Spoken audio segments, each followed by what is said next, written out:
When Harry Met Sally, a photography podcast, would like to acknowledge the Wurundjeri people of the Kulin Nation, the traditional owners of the lands and waters in which we are recording this podcast on today. As people who work with artists seeking meaning and knowledge through storytelling, we recognise the first peoples of this nation have been doing so for over 60,000 years. We pay our respects to elders past, present and emerging across Australia. Always was, always will be Aboriginal land.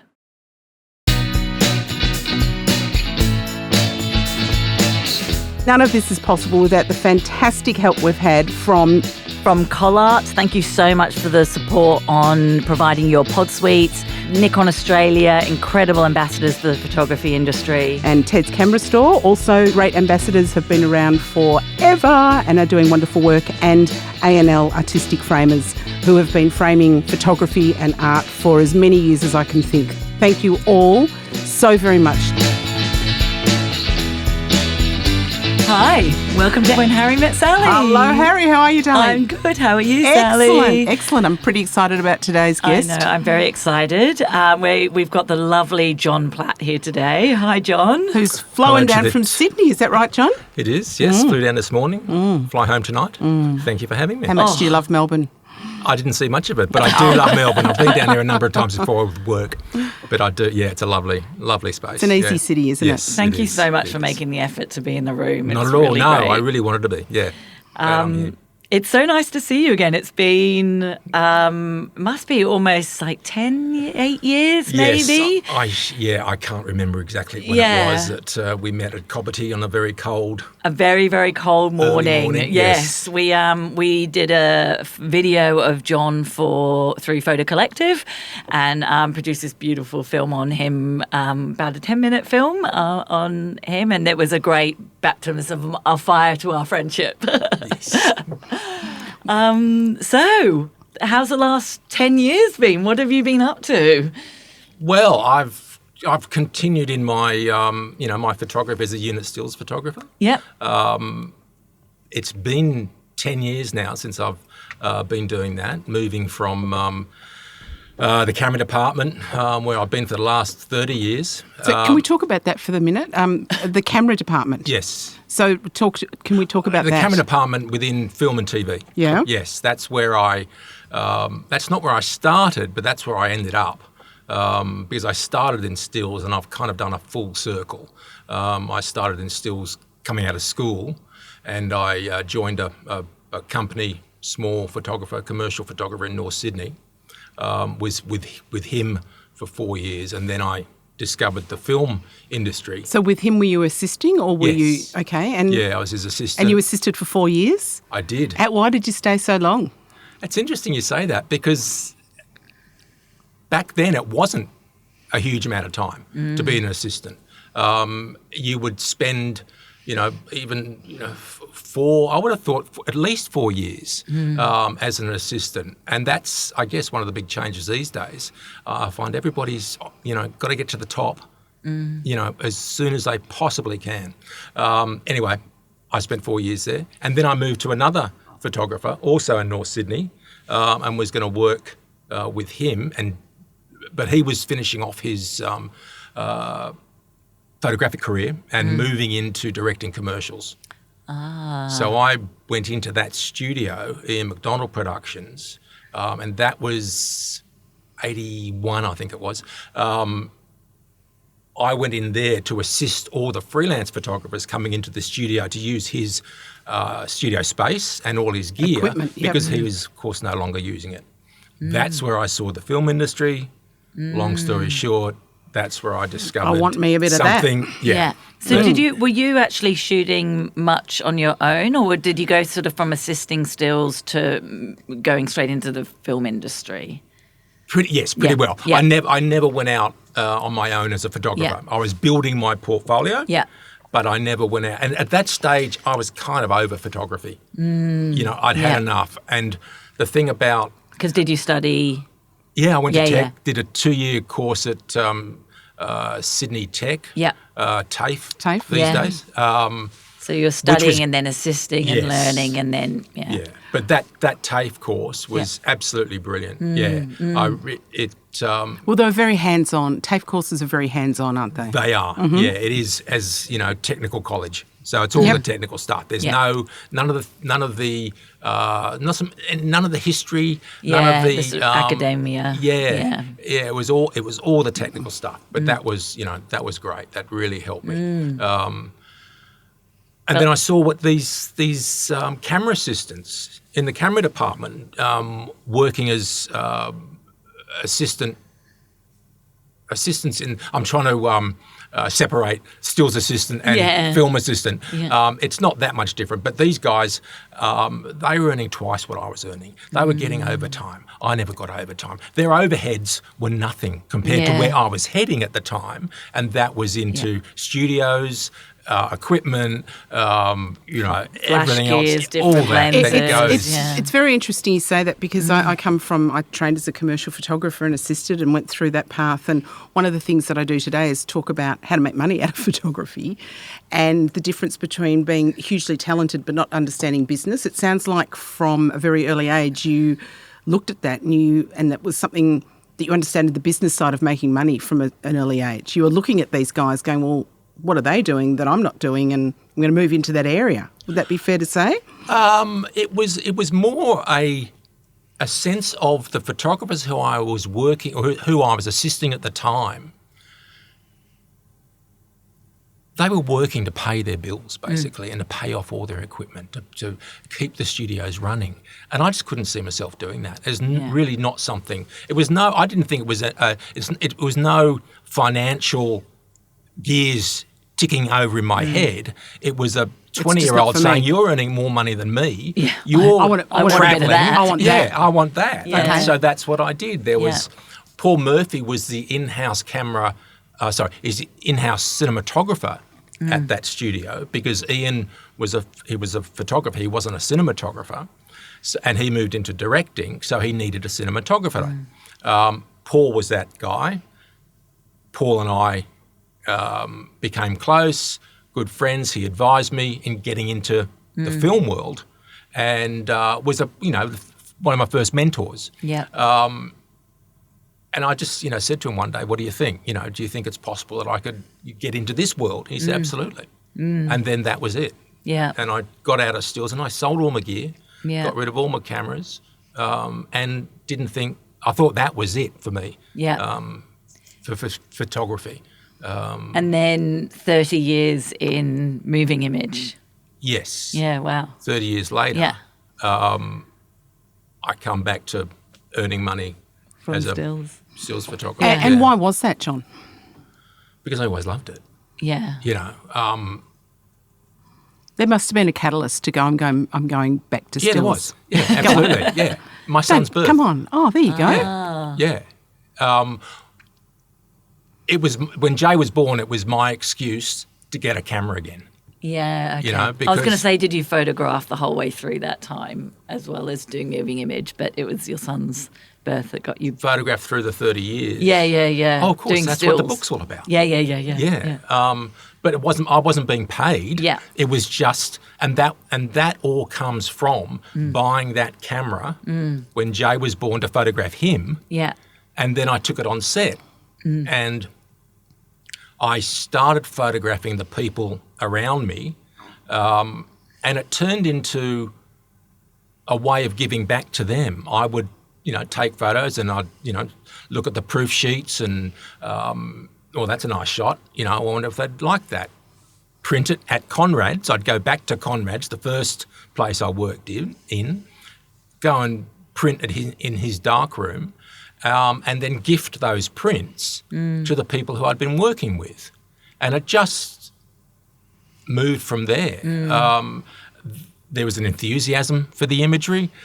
People loved getting a photograph of themselves on and set. also Such a lovely present. Yeah, beautiful present. And also they were your friends and you were able to move freely amongst them and they embraced you doing the photography as well. You weren't, you learned how to, or I guess you were a part of that whole set as well. So you didn't have to... Yes, exactly right. You didn't get in people's way. You knew when to go in and when not to go in, which is so hugely important on set, isn't it? Yeah, and that's held me in very good stead for when I moved into unit stills because I had 30 years working with these same people. And so they trusted me. And so my transition from camera operator to unit stills was a lot easier than probably most people's, because I'm going into a completely familiar situation. Yep. And as I say, they trusted me. So, sometimes you've got to get into spaces where, it's tight, but you've got that experience with the people, they know you.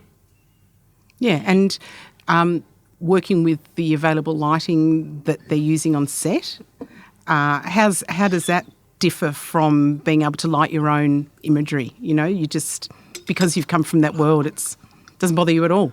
I love it. Yeah. Yeah. It's like, great, it's already lit for me. Yes, that's it. And but that is unit stills. I mean, you're recording what's going on.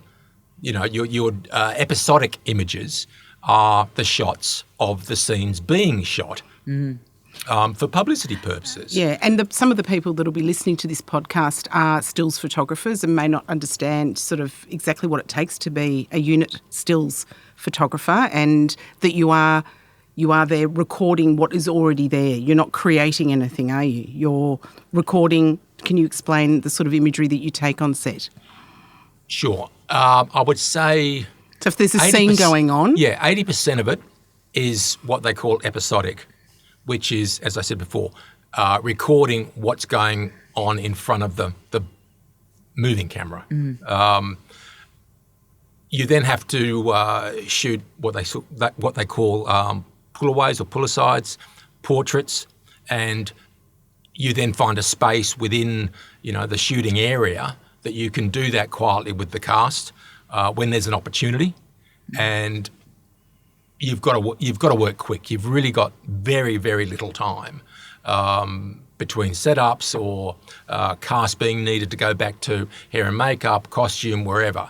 And then you've got the behind-the-scenes stuff. Now, a lot of people seem to think that what I do, or what any of us unit stills photographers do, is shoot BTS, behind-the-scenes imagery. It's about 5% of what we do. That's where is I'm actually going. that. Yeah, great. Yeah. And that will always include a director, a cast member, producers. A director's chair. Yeah, all that sort of stuff. But it really is, you're shooting the top of the heap, basically, for your BTS stuff. Or maybe it's a large set piece. If you've got a big crane, a lot of crew, then you get the nice big wide shot, that sort of stuff. But there, you've got the pull-aways, the BTS and the episodic.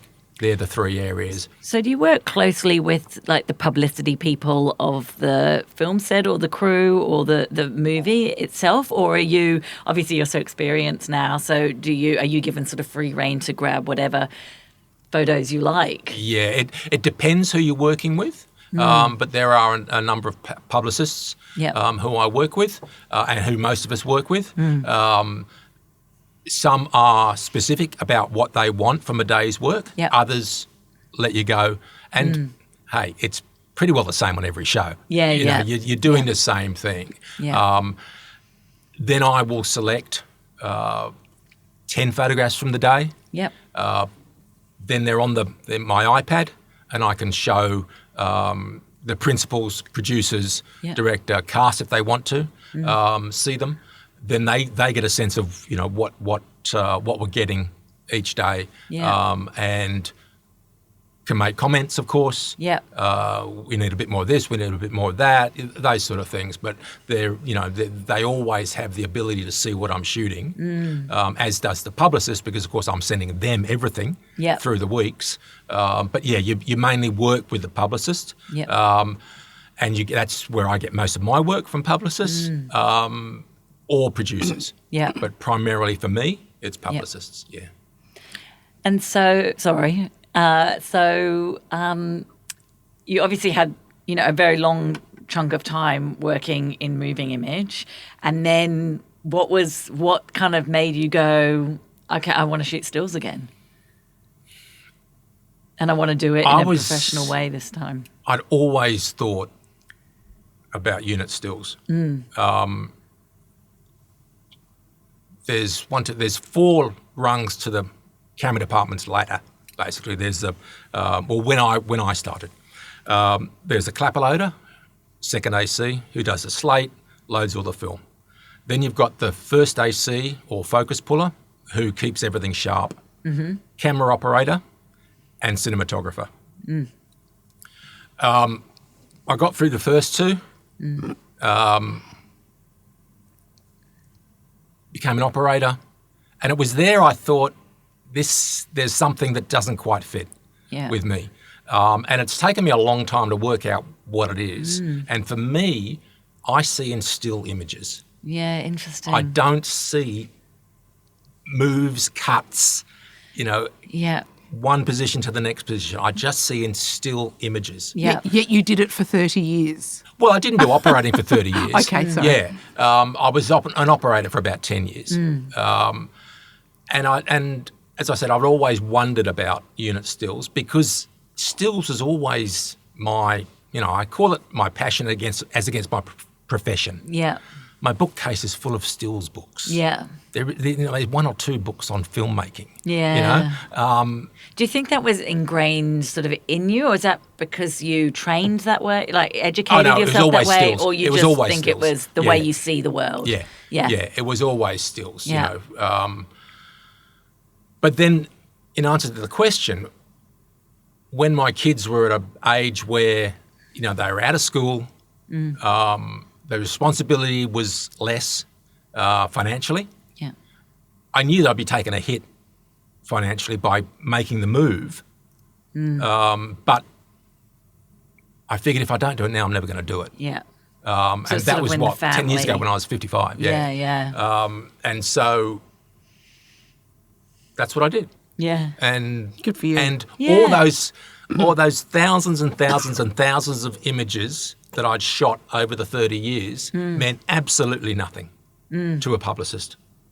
Wow. Because not one of them had a cast member in them. Oh, wow. Right? Okay. So I had to go back and work on short films for free. So to build a folio. Exactly. Wow. Yeah. Even though they all knew you, Absolutely. and even though the publicists didn't know me. Okay, yeah. Because I didn't have any contact with publicists when I was working. Isn't that wonderfully literal of publicists? Yeah, yeah. See, I find that really extraordinary, and I just want to scream on your behalf. No, I do, because I think that the creative industry, they're building people that are not lateral thinkers. When I work with people, it's so lovely to sort of go, well, I don't know who John Platt is, but gosh, his history is really interesting, and look at the stuff that he's been doing. Yeah, let's give him a go in doing this, rather than we have to see the bottle in the folio in order for him to shoot bottles. I, as a unit stills photographer, is representing them.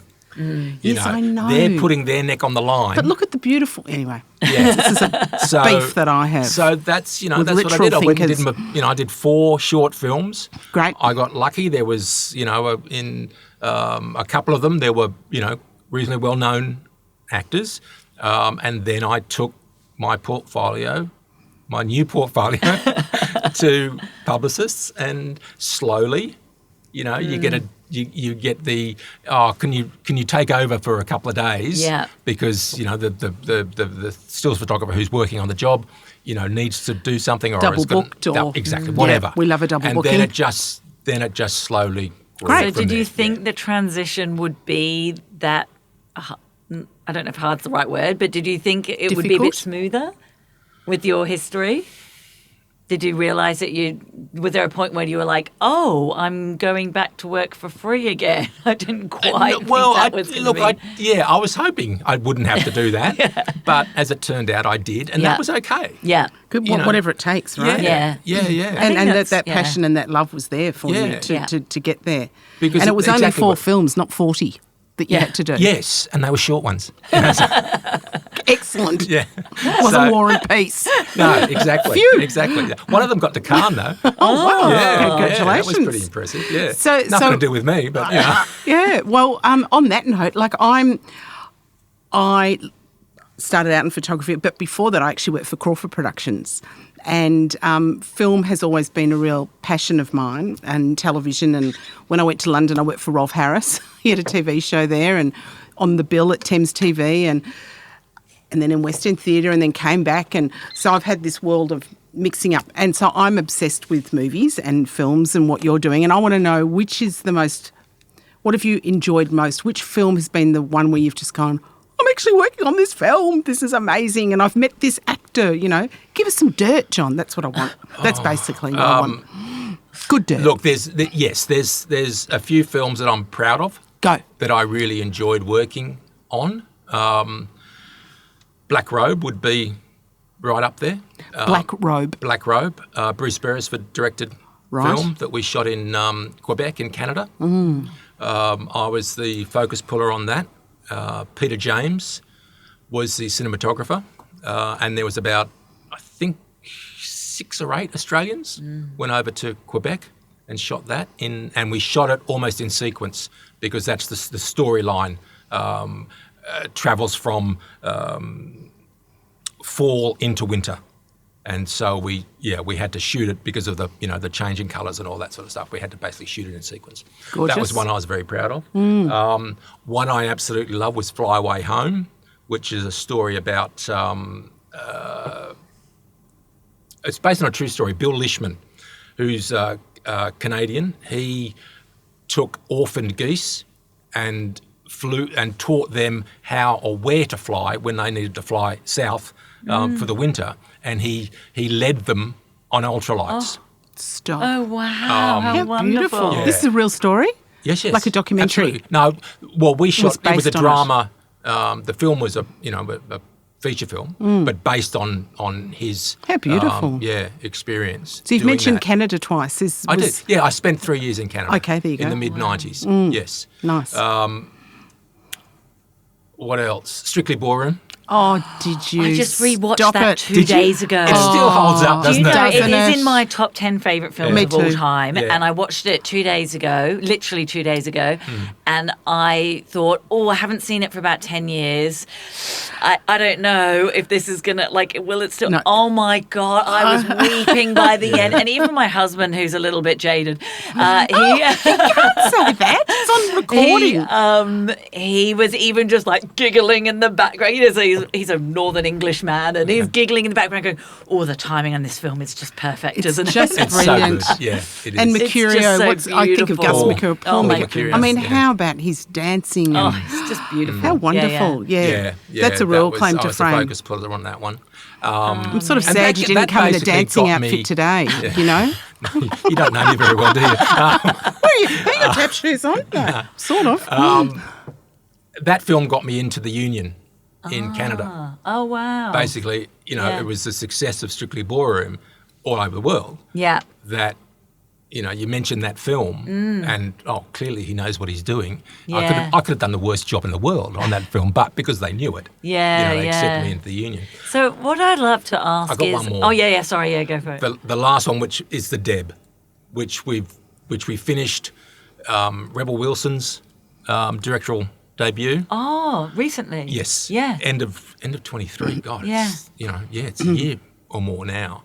That was, I think, the most fun that I've had on a film set. Oh, It wow. was just wonderful. Yeah. Just like a Because great of her energy atmosphere? and...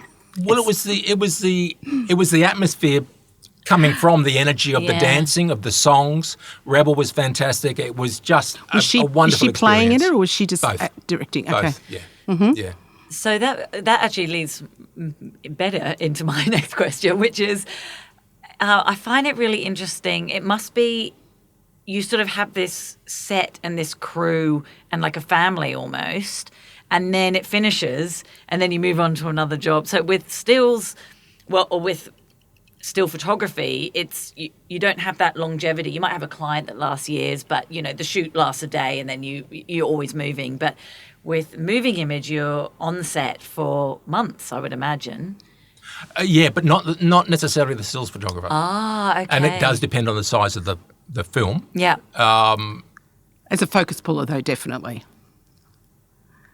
Sorry? As a focus puller, Oh, yeah, as a focus group, definitely. for sure, yes. What did you but- think I said? That Oh, was no, a very but I quizzical look. thought we were talking about unit stills. Yeah. Stills. We Yeah. are, but I'm Flip- just we're saying that the flip-flopping. family thing would happen with the focus puller when you were doing that, but as unit Oh, stills. for sure, yeah. As unit Sorry. stills, you're there for, depending on the size of the budget, they'll give you 10, 15, 20 days.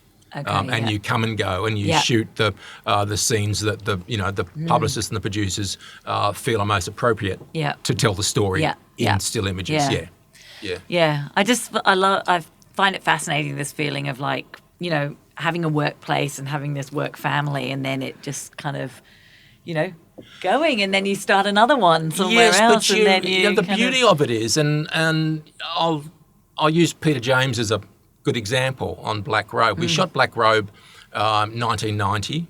I'd done one show with Peter prior to that, and that was about 5 years before. And I'd done a couple of commercials with him. When I was putting the book together, I was sending out release forms for all the images. And of course, Peter's in the book, so I send him a release form. I hadn't seen him for, 20 years. No, I lie. I had, but very quickly. Yeah. I contact him about the photo in the book. He signs the release form. We start talking. I'm down there having lunch with him, and it's like no time. Yesterday. Yeah. Yes, Yeah. but that's the family side of it. Yeah. That comes from the shared experiences. So it doesn't matter that you haven't seen that person. For many, many years, you've still got that connection. Yeah. And that's the beauty of it. That's what I love about it. Yeah. And what about with actors? Do you have a connection with them, or do they sit and chat to you, or Oh, it depends who they are. can you name drop? Yeah, it depends. No.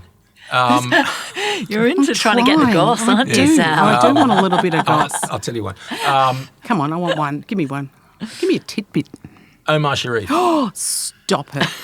He had a role on a film, 13th Warrior. And I'm just selling this because this speaks to who he was. And when you name drop, you'd really just go boom, don't you? Oh, Omar. Okay. It was the film was called 13th Warrior. With the first day of shooting.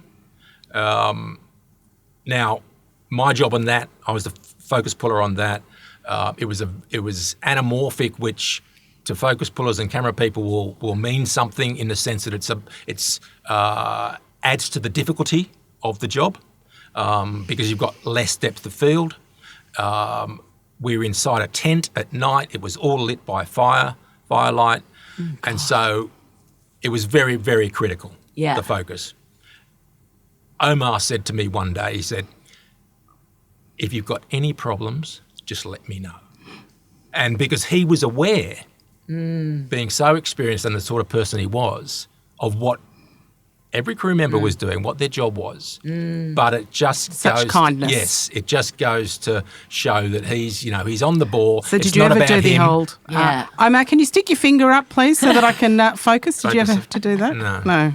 You have assistants So to lucky do that I wasn't for you. a focus puller. Omar, smile. You have assistants with little charts and you go next to their eyes. Yeah. Well, you did. You used to when I did it. Yeah. Not these days. Well, yeah, they do a little bit these days, but it's more just it's all on monitors these days. They're pulling focus to the image on their screens, on their monitors, which we never had when I was doing it. But, And things have changed. we talked earlier on before we started recording about working with people like Mike Malloy and Tracy Rowe and all of those fantastic people that are sort of part of our world as well, and John Ogden you mentioned as well. There's so many people that are still in the industry that have had a longevity. What do you think makes that They're longevity? all three brilliant photographers as well. There Yes. you go. Yeah. Exactly.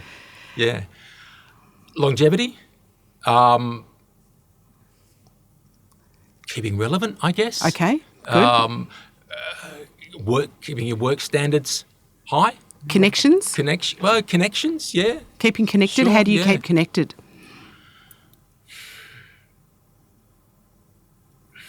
He's thinking about it. There's not a pause. Yeah. Okay, How do you I'll keep give you some connected? background music. How do you? I'm not one. How do you keep connected? And what about in Canada? You Because lived there for 3 years. You're working with the same people from the point of view of the pool of photographers, the pool of publicists is quite small. So you're working together on a regular basis, And they So just you just trust naturally you and they know. keep connected. And what about Yes. with Canada? Did you keep a connection in Canada going? From today to Well, you lived in Canada for Yeah. 3 years, you said. So do you still have connections there and get to work across there? No. I reconnected again with some people again who are in the book, which was lovely. But I haven't, those it's one of those things, those friendships, Yeah. just when you're not in Sometimes drift a contact, little. they drift. So, yeah. you go. I think we mentioned the book a few times in passing, but I think we need to, for people that are listening that might not know about the book yet.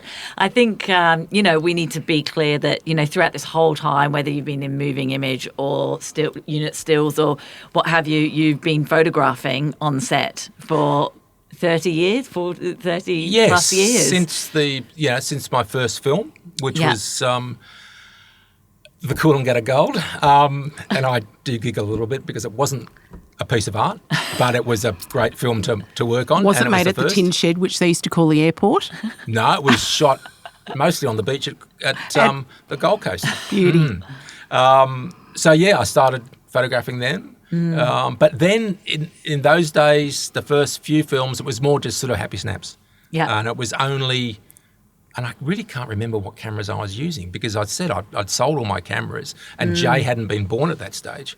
So I Must can't have kept remember a little what, something, Yes, just a a little pocket something. camera, Yes, a little something in the back pocket. I did. My father did get me he went over to Singapore and he did bring me back a Nikonos, the underwater. Yeah. So I know I used that in a couple of Yeah. shows. Anyway, I was just shooting sort of more happy snaps than anything else, and then it just slowly developed, especially after I got the Nikon and got into seriously photographing the crews that I worked with, and I just never stopped. And people would say to me, "When are you going to do a book? When are you going to do a book? When are you doing a book?" So about 7 years ago, I decided I'd start putting something together, and then we got smashed by COVID. So that was a bit of a silver lining for me. Two things, I taught myself WordPress and I started working on the book. Yeah. And finally, at the beginning, this time last year, I said, I need to get this done. Yeah. And so finally now it's 3 weeks away. It's on a Fantastic. slow boat from China. And what's it called, John? Let's have a... Observations on set, and this is the first of 2 volumes. This is 1983 to 2005. Right. Yeah. Incredible. And where can people purchase that? From the website. It's on pre-order at the moment. So this is... No, actually, by the time this is released, the book will be available. But still on the website, observationsonset.com, and then just navigate to the purchase page. So observations plural? Yes, onset.com. observationsplural.com. Fantastic. Onset.com, yes. Yeah, fantastic. And just so... We've had a sneak preview and it's beautiful. Yeah, we've had a sneak preview and it's absolutely lovely. Absolutely And stunning. Also just like an amazing achievement, and the book itself is beautiful, but just what a incredible documentation of a whole industry. That's what it is for me. As much as celebrating the crews, which you never see in a book. Yeah. It's always cast. Yeah. When you see a book about film. It celebrates the crew. Yeah. It's a historical document, and especially when the second one comes out, it'll be 40 years in 2 books, and I've got people at the beginning of the first book who are well into the second book, and I'm still photographing them. And they've moved through. They were juniors in their departments, and now they're head of their department. So it really is a historical document, which I'm really excited about, and it's one of the things that I'm really proudest of. Yeah. Are you going to the libraries and making sure that they have copies, like in the state libraries, and like that is an archival piece of documentation for Australian history? Yes, and the film and TV archive in Canberra will be one of the stops. Yeah. Look, where are we? Beginning of March. Yeah. I'm in the process of trying to find places for it to sit, be it bookstores and institutions, like you mentioned. One of the things I've learnt is it's not a book. Well, with my book, but with your book, it's not a book that it's about now. So it can take time for you to find those right places. And it might be in 3 or 4 years where you find a whole other area that you could place it as well. It's not a time-sensitive book. No, and that's absolutely. the most beautiful thing. It's got the longevity about it that in 10 years it's still going to be even more relevant. Yeah. And I think that's what's exciting about it. It's not just about, 2025. I showed it to my my eldest daughter yesterday, and we were sitting, and her boyfriend was next to her, and the pictures, there are about I think 5 or 6 images of me in the book as well, and she was most keen about showing him the photographs of me when I was young, and that's something that I really like about it, that these people in the book, that their kids can see them. When they were, you only meet, your kids only know you in the second half of your life. Yeah. And so, for them to see their God. parents, well, but it's. I just like the idea of them seeing their mum and dad at work when they were, a lot younger than they possibly are now. Any of your kids in the industry? Did they follow you into the industry? Jay's a post-production supervisor. Yep.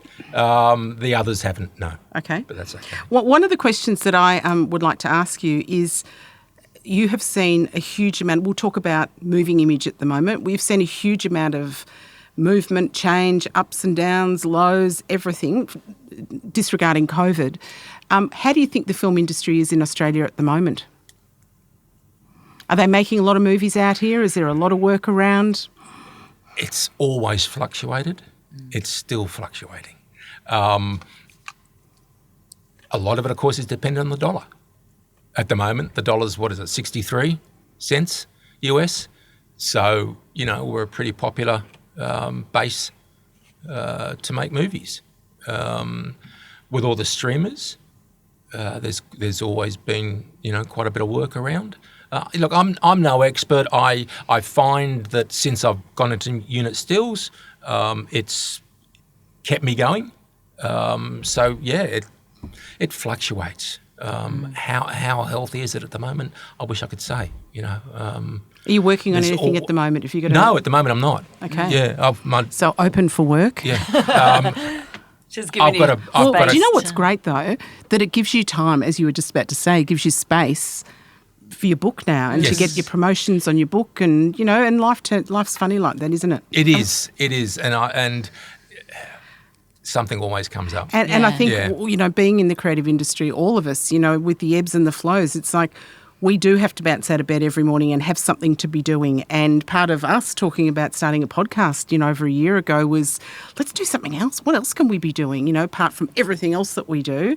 And so when one's busy, the other can be quiet. When they're all busy at the same time, we get a little bit exhausted, but, it's only for a period of time. So what makes you jump out of bed every day? At the moment, the book does. Yeah.